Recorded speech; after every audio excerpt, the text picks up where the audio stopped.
Welcome to RTV. నేను మీ రవినాయక్. మనతో పాటు శిశు సంక్షేమ శాఖ తెలంగాణ రాష్ట్ర మంత్రి పంచాయత్ ఒకసారి మాట్లాడిద్దాం. పంచాయతీరాజ్ శాఖ అక్కతో మాట్లాడిద్దాం. చాలా రోజుల తర్వాత మళ్ళీ హైదరాబాద్ ఈరోజు ముఖ్యమంత్రి సభ, ఇదంతా హడావిడి ఉంది. అక్క ఎట్లున్నారు, ఏంటి పరిస్థితి? కుశలంగా ఉన్నాం అక్క. ఆదిలాబాద్ ప్రజలు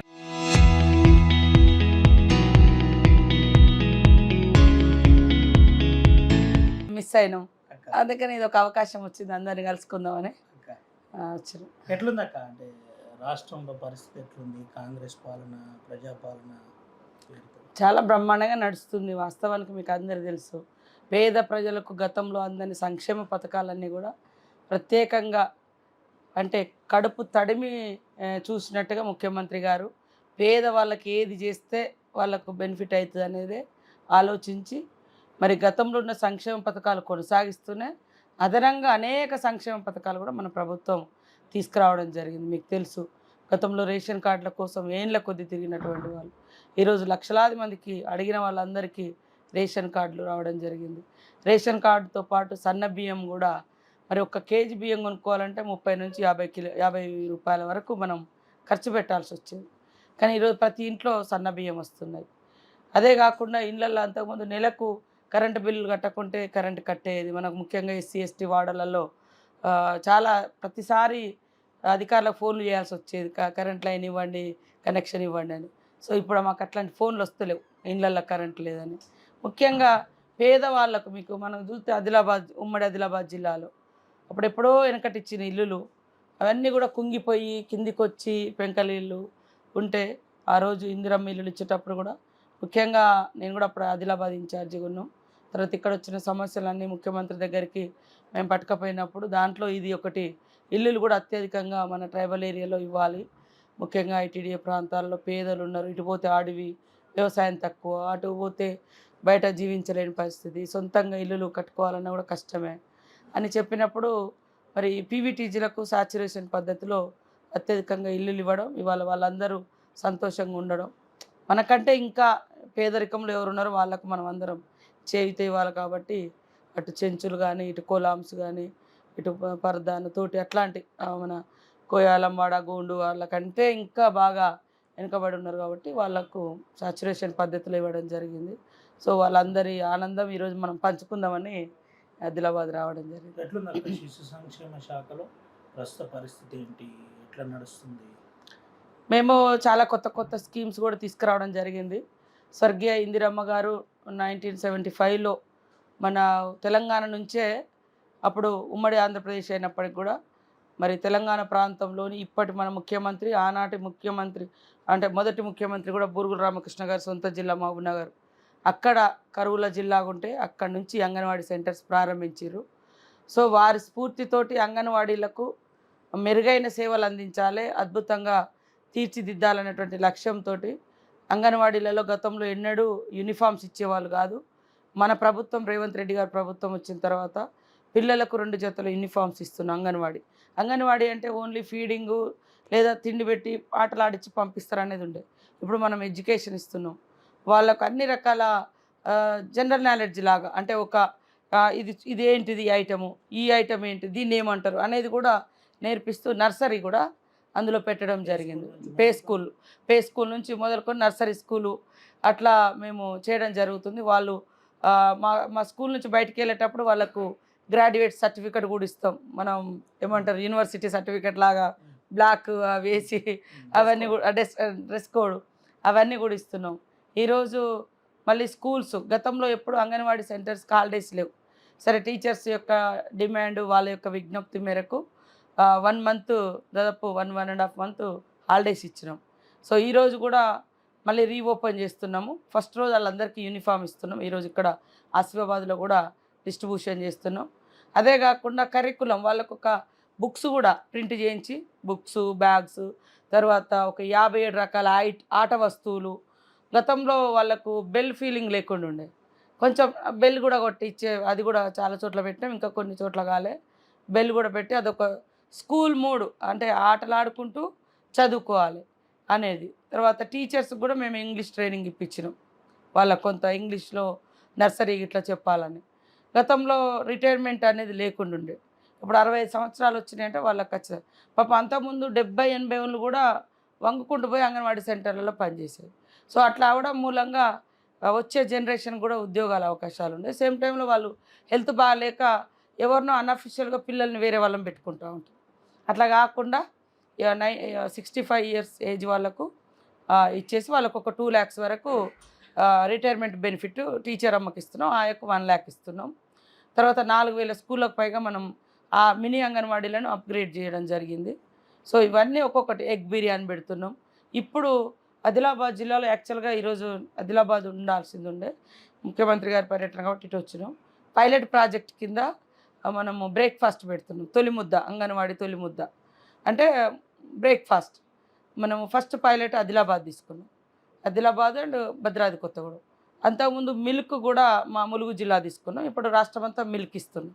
ఇప్పుడు రేపు స్కూల్ ఓపెన్ అయినాక మిల్క్ కానీ బ్రేక్ఫాస్టు, మళ్ళీ ఎగ్ బిర్యానీ, తర్వాత కిచిడి ఇట్లాంటివి అంటే పిల్లలకు టేస్టీగా ఉండే విధంగా ఇట్లాంటివన్నీ కూడా తయారు చేసి వాళ్ళు అంగన్వాడీ సెంటర్స్కి వస్తే మంచిగా పౌష్టికారంతో ఉండాలి, మంచిగా చదువుకోవాలి.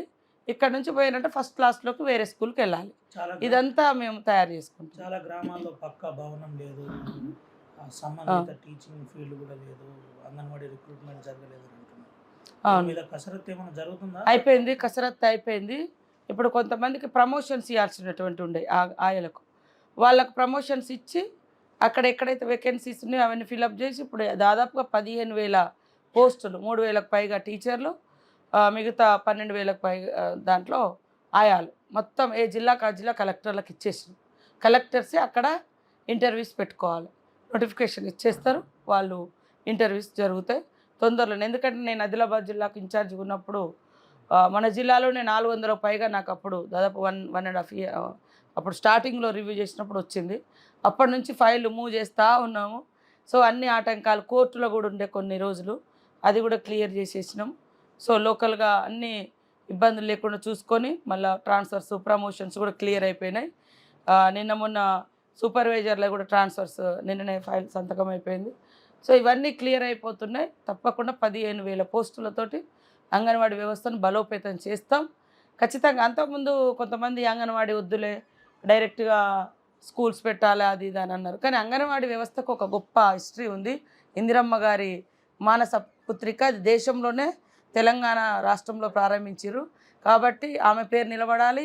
ఇక్కడ పిల్లలు పౌష్టికార లోపంతో ఇబ్బంది పడకుండా ఉండడం కోసం మ్యాక్సిమం గుడ్ ఫుడ్ ఇవ్వాలనేది మేము కసరత్తు చేస్తాం. తరచూ ఏదో ఒక అంగన్వాడీ కేంద్రాన్ని విజిట్ చేస్తారు, కలెక్టర్లతో రివ్యూ తీసుకుంటారు. కష్టపడి పనిచేసి మీకు ఒక కొత్త అపవాదం తీసుకొచ్చింది, సెల్ ఫోన్ల పేరుతోటి సీతక్క ఏదో చేసేసింది. దీని మీద మీరు ఏం చెప్తారు అక్క? అదంతా ఫాల్స్. ఇక అది దేవుడు ఉన్నాడు, తర్వాత వాళ్ళకు ఏమవుతుంది అనేది వాళ్ళు. కానీ నేను లీగల్గా కూడా కోర్టుకు వెళ్ళినాం. వాళ్ళు కూడా పెట్టినవన్నీ రిమూవ్ చేసేసారు. తప్పు, అది చాలా చాలా తప్పు. కాబట్టి ప్రజలకు అందరికీ అర్థమైంది 45 కోట్లలో 30 కోట్లు తిన్నారని ఇట్లాంటి అబద్ధపు టెండర్లను తీసుకొచ్చి అంటే వేరే వేరే చేసిర్రు. సరే వాళ్ళ నాశనానికి వాళ్ళు అయిపోతారు. ఇక అంతకని నేను ఫస్ట్ ఏది ఉన్నా నా అంతరాత్మకు నేను జవాబు చెప్పుకుంటా. పబ్లిక్ అన్ని రాష్ట్రాలలో కూడా ఇన్ఫర్మేషన్ తీసుకోవచ్చు. ఎవరున్నారు అంటే దీని వెనకాల బలంగా ప్రచారం చేసిన దాంట్లో ఎవరున్నారని మీరు భావిస్తున్నారు?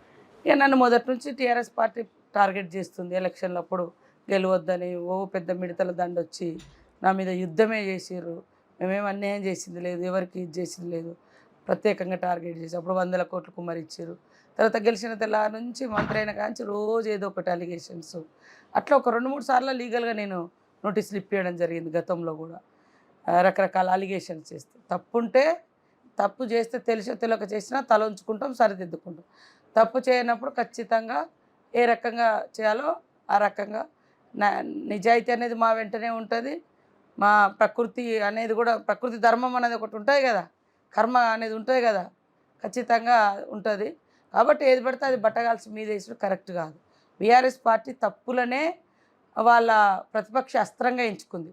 ఒక తప్పును ప్రచారం చేసి మొత్తం తప్పు ఊరంతా తిరిగి వచ్చేలోపు, అబద్ధం ఊరంతా తిరిగి వచ్చేలోపు నిజం గడప దాటది అంటారు కదా, అది పరిస్థితి. కానీ అది ఎప్పుడు కూడా ప్రజలకు అర్థమవుతుంది. సో తప్పుల మీద ఆధారపడి పోరాటం చేయకండి, వాస్తవాల మీద ఆధారపడి పోరాటం చేస్తే అది ఒకానొక రోజైనా వాస్తవాలు బయటకు వస్తాయి, నీ పోరాటం ఫలిస్తుంది. కానీ తప్పే అది. రిపీటెడ్గా సీతక్కనే టార్గెట్ చేస్తుంది టీఆర్ఎస్. ఎందుకని? ముఖ్యమంత్రి గారికి దగ్గరనా, లేదంటే? ముఖ్యమంత్రి గారికి చాలామంది దగ్గర ఉన్నారు. నేననే ఏముంది, నేను ఒక మంత్రిగా ఉన్నా సరే, పార్టీలో ఉన్నప్పుడు అందరం క్లోజ్గా ఉంటాము. ఇక మా జూపెళ్ళన్న ఉన్నాడు అన్న, మేము ఇద్దరం రెగ్యులర్గా మాట్లాడుకుంటాము, అందరం ఉంటాము. కానీ ఎందుకో నా నా మీద వాళ్ళకు మొదటి నుంచి ఆ భావన, అంటే అట్టడుగు వర్గాల బిడ్డలు ఒక ప్రశ్నించే గొంతులుగా ఉండడం కానీ, అసెంబ్లీలో కానీ మీరు చూడండి, ఆ రోజు మహిళలకు మీరు 57,000 కోట్లు ఇచ్చినట్టు నిరూపిస్తే నేను రాజీనామా చేస్తా అన్నాడు కేటీఆర్ గారు. నేను అన్ని ఆధారాలతో చూపించిన. సాయంత్రం నుంచి నా మీద ఫోన్లది అది ఇది అని కొత్త నాటకానికి తెరలేపింది. అంటే మేము ఏదైనా ప్రశ్నిస్తే ఒకటి తీసుకొస్తారు, ఒక అలిగేషన్ నిరూపించాలి. మేము 57,000 కోట్లు ఇచ్చినామని నేను ఆధారాలతో సహా ఆ రోజంతా చూపించినాం. ఒక మాట మాట్లాడేటప్పుడు తొందరపడద్దు, ఓపిక్గా దీని వెనుక ఎంత ఉంది ఏముంది అని మాట్లాడాలి. సో ఆ రోజు నుంచి నా మీద నేను కేటీఆర్ గారిని నిలదీసి, ఇగో అబద్ధం నువ్వు మాట్లాడిందని నిరూపించినందుకు వాళ్ళు నా మీద అడ్డదారిలో రకరకాల ప్రచారాలు చేసి, నేను లీగల్ నోటీస్ ఇచ్చిన, కోర్టుకు పోయినా, అవన్నీ కూడా అయిపోయింది. సరే, ఆ సమ్మక్క సారలమ్మ దేవుడు దయతో ఎవడెక్కడ పోవాలో అక్కడ పోయిర్రు. అదేదో నేను పెట్టించింది కాదు, అంతే. నేను తప్పు చేయలేదు. చేయనిది ఒక ఆడబిడ్డ మీద అనవసరంగా చేస్తే దేవతలు తదాస్తు అంటారు కదా, ఉంటారు. పంచాయతీరాజ్ శాఖ మంత్రిగా, పంచాయతీరాజ్ శాఖలో ప్రస్తుత పరిస్థితి ఏ విధంగా ఉంది? మీరు ఎలక్షన్ పెట్టిన తర్వాత గ్రామాల్లో ప్రస్తుత పారిశుద్ధ్యం కావచ్చు, పరిస్థితులు కావచ్చు, ఏ విధంగా ముందుకు వస్తుంది? చాలా వరకు బెటర్గా అయినాయి. ఇంకా కొన్ని చోట్ల ఈ అధికారులు, కార్యదర్శులు మార్పులు చేర్పులతోటి కొంత డిస్టర్బెన్స్ ఉంది. కొంచెం ఫండ్స్ కూడా అక్కడక్కడ టక్క 20 లక్షలు 30 లక్షలు రాగానే పాత బిల్లులతో కొంతమంది ఆడ సంబంధం లేకుండా కూడా ఎత్తుకున్నారనేది మాకు వచ్చిన ఇన్ఫర్మేషన్. సో అవన్నీ కూడా ఆడిటింగ్ చేస్తాం. ప్రతి రూపాయి నియమ నిబంధనల ప్రకారం వాడాలి.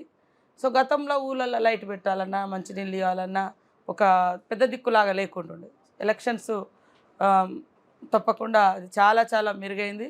ఇంకా జిల్లా పరిషత్, మండల పరిషత్ కూడా అయితే ఒక మండల స్థాయి డెవలప్మెంట్ కూడా మండల సభలు ఉండడం మూలంగా, గ్రామ సభలు గ్రామంలో నిర్ణయిస్తాయి. మండల స్థాయి ఇష్యూస్ ఉండడం మూలంగా జిల్లా పరిషత్ ఫండ్స్ వస్తుంటాయి, అవి కూడా ఉంటాయి. అవి కూడా పెట్టాలనేది నా ఆలోచన. సరే, ఇంకా ఈ అది ఒక సవరణ, తర్వాత కోర్టులో బీసీ ఇవన్నీ ఉండడంతో కొద్దిగా డిలే అవుతుంది. కానీ అన్ని సంస్థలు యాక్టివ్గా ఉంటేనే అభివృద్ధి అని. కేంద్ర నిధులు మాత్రమే గ్రామ పంచాయతీకి లాస్ట్ 3 years యాడని రాష్ట్ర ప్రభుత్వం చేస్తానని చేయలేదని ఒక ప్రచారం బీఆర్ఎస్. లాస్ట్ నుంచి మనము దాదాపు 400 కోట్ల వరకు ఇచ్చినాము. ఈ మధ్య కూడా ఇంకేమున్నాయో తప్పకుండా ఇస్తాము, ఎక్కడ ఆపము. అదేవిధంగా మన ముఖ్యమంత్రి గారితో మీటింగ్ పెట్టి కూడా ఈ శానిటేషన్ వర్కర్స్ కూడా పాపం 2 నెలలు 3 నెలల జీతాల కోసం గతం నుంచి కూడా వెయిట్ చేస్తూ ఉన్నారు. ఆ సిస్టమ్ వద్దు. ఐఏఎస్ జీతం ఎప్పుడు పడుతుందో ఇక్కడ మన గ్రామ పంచాయతీ అటెండర్ శానిటేషన్ వర్కర్ జీతం కూడా అట్లనే పడాలి. అవసరమైతే ఎమ్మెల్యేలై లేదా ఐఏఎస్లో ఒక పూట లేట్ అయినా పర్వాలేదు కానీ వాళ్ళు వేయాలని చెప్పడం జరిగింది. వాళ్ళందరూ హ్యాపీగా ఫీల్ అవుతుండ్రు. మేము కూడా ఖచ్చితంగా ఇంకా ఏమేమి ఫండ్స్ మిగిలి ఉన్నాయో అవన్నీ తీసుకొని గ్రామాలను ఇప్పుడు రాబోయే కాలం మీరు చూస్తున్నారు, ఈ 100 రోజుల పని కూడా ఎక్కువ చేయించుకుంటున్నాం.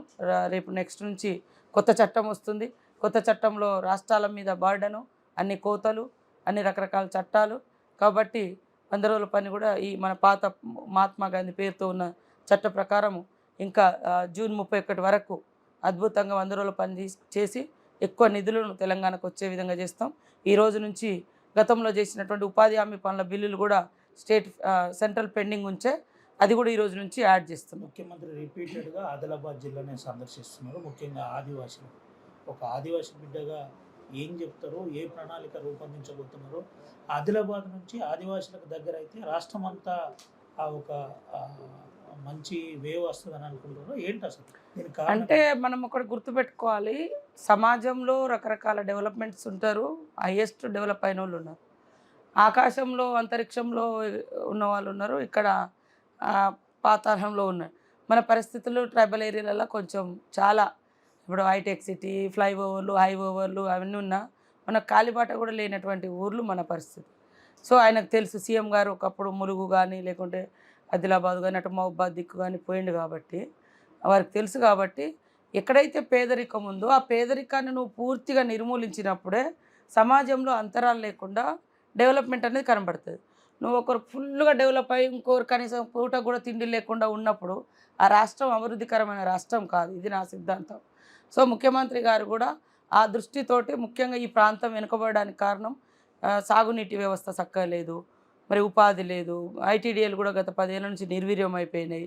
ఇప్పుడు యాక్టివ్గా చేయాలని కొంత మంచి ఆఫీసర్లను కూడా అంటే ఐఏఎస్లను వాళ్ళందరినీ 3 ఐటీడీఏలలో వేయడం జరిగింది. మరి ఇల్లులు కూడా అత్యధికంగా మనం అడగగానే అందరూ ఐటీడీఏ పరిధిలో ఉన్న వాళ్ళందరూ అడగగానే జనరల్ వాళ్ళతో పాటు అదనంగా ఇంకో 1000 2000 అదనంగా ఇచ్చిర్రు. ఈరోజు ఆదిలాబాద్ ఉమ్మడి జిల్లాలో దాదాపు 8000 ఇల్లులు అదనంగా వచ్చినాయి. సో ఇవన్నీ కూడా పేదరిక నిర్మూలన. కాబట్టి పేదరికం ఎక్కడుందో అక్కడ ప్రభుత్వ పథకాలు అందాలి.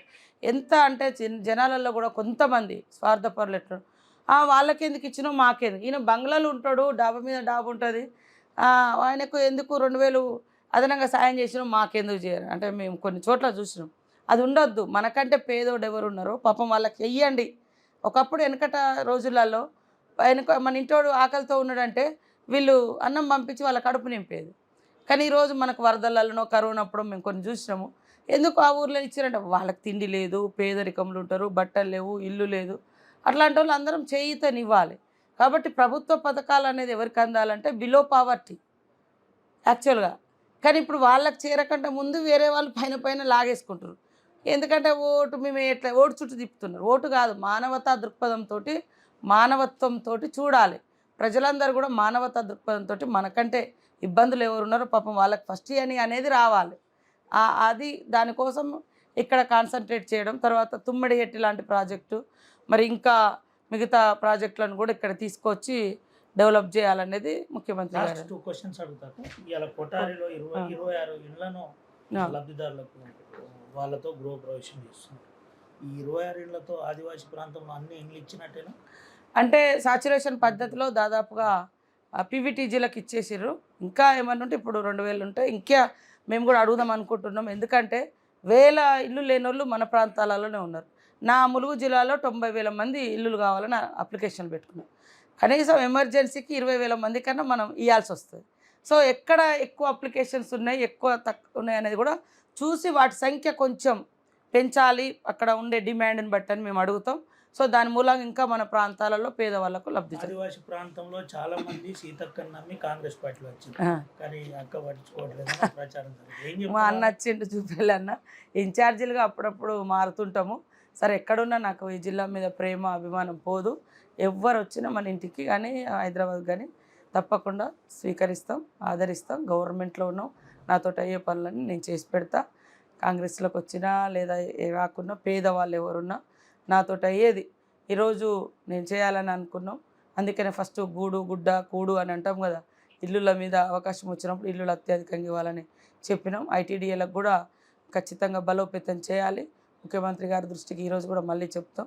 ఐటీడీఏలకు ప్రత్యేకంగా నిధులు కూడా ఇవ్వాలని మన ఏరియా ఎమ్మెల్యేలు అందరం, నాట్ ఓన్లీ ట్రైబల్, మన ట్రైబల్ ప్రాంతాల ఎమ్మెల్యేలందరినీ తీసుకొని కలిసి మరి అత్యధికంగా నిధులు ఇస్తే ఒకప్పుడు కలెక్టర్తో ఈక్వల్గా ఉండేది ఐటీడీఏలు.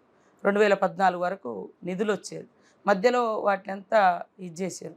సో ఇప్పుడిప్పుడు మళ్ళీ ముఖ్యమంత్రి గారు ఫోకస్ చేస్తూ కొంత నిధులు ఇవ్వడం, కొంత స్పెషల్గా ఫోకస్ చేస్తూ ఉన్నారు. ఇంకా దాన్ని చేస్తే మన ప్రాంతాలు కొంత డెవలప్ అవడానికి అవకాశం. ఆర్టీవీ ద్వారా జిల్లా రాష్ట్ర ప్రజలకు మంత్రి సీతక్క ఏం చెప్తుంది? జిల్లా రాష్ట్ర ప్రజలందరికీ మరియు ఆర్టీవీ యాజమాన్యానికి, స్టాఫ్కు, ఆర్టీవీ ప్రేక్షకులకు, తెలంగాణ రాష్ట్ర ప్రజలకు, ఆదిలాబాద్ జిల్లా ప్రజలకు, ములుగు జిల్లా ప్రజలకు అందరికీ పేరు పేరున తెలంగాణ ఆవిర్భావ దినోత్సవ శుభాకాంక్షలతో తెలంగాణ తీసుకొచ్చుకున్నటువంటి మరి ఏదైతే డిమాండ్స్ కానీ పరిపాలనకు సంబంధించి అవన్నీ కూడా మన ముఖ్యమంత్రి రేవంత్ రెడ్డి గారి ఆధ్వర్యంలో ఖచ్చితంగా చేస్తాం. దానిలో భాగంగానే ఉద్యమకారుల పోరాట కమిటీ కూడా ఇవ్వడం జరిగింది.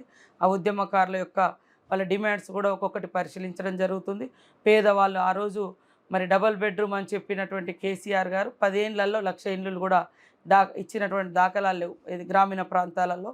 కాబట్టి ఇప్పుడు ఎట్టే టైంలో 4.5 లక్షలతో పాటు మళ్ళొక 2.5 దాదాపు 8 లక్షల ఇళ్ళ వరకు 7 లక్షల ఇళ్ళ వరకు ఈ 2 ఏళ్లలో కంప్లీట్ కాబోతాయి. కాబట్టి ఇల్లు కానీ, పెన్షన్ కానీ, రేషన్ కార్డు కానీ, సన్నబియ్యం కానీ, 200 ఇంట్ల కరెంటు కానీ, దాదాపుగా 70,000 ఉద్యోగాలతో పాటు ఇప్పుడు రాబోయే ఇప్పుడు మా అంగన్వాడీలలో 15,000 కానీ, అటు పోలీసు కానీ ఇంకా కూడా ఉద్యోగ వ్యవస్థ రాబోతుంది. ఖచ్చితంగా తెలంగాణ ప్రజల కలలు నెరవేర్చే ప్రభుత్వం ఇది. అందరూ ఈ ప్రభుత్వానికి అండగా ఉండాలని తెలంగాణ రాష్ట్ర ప్రజల్ని కోరుకుంటూ అందరికీ తెలంగాణ ఆవిర్భావ దినోత్సవ శుభాకాంక్షలు. Thank you. ఇది పరిస్థితి. మంత్రి సీతక్క మాట్లాడుతూ చాలా క్లియర్గా నాపై కొంతమంది కుట్ర చేశారు, ఎవరి పాపన వాళ్ళే పోతారని చెప్పకనే చెప్పారు. దీంతో పాటు ఈ ప్రాంత ప్రజలకు సీతక్క ఎప్పుడు అండగా ఉంటుంది. పార్టీలకు అతీతంగా ఆదివాసుల కోసం పనిచేయడానికి ఒక ఆదివాసీ ఇండిపెండెన్స్ సిద్ధాంతం ఇప్పటికే పంచాయతీరాజ్ శాఖతో పాటు శిశు సంక్షేమ శాఖలో కూడా సమూలమైన మార్పులు రాబోతున్నాయి. ఆ మార్పుల ద్వారా ఖచ్చితంగా ప్లే స్కూల్ లాంటి ప్రధాన అంశాలు రాబోతుంది. అలాంటి అంశాలతో వాళ్ళు అభివృద్ధి తెలంగాణ రాష్ట్రంలో జరుగుతుంది. ముఖ్యమంత్రి కూడా ప్రత్యేక శ్రద్ధ చూపుతున్నారని ఆర్టీపీ ఎక్స్క్లూజివ్ మాట్లాడుతూ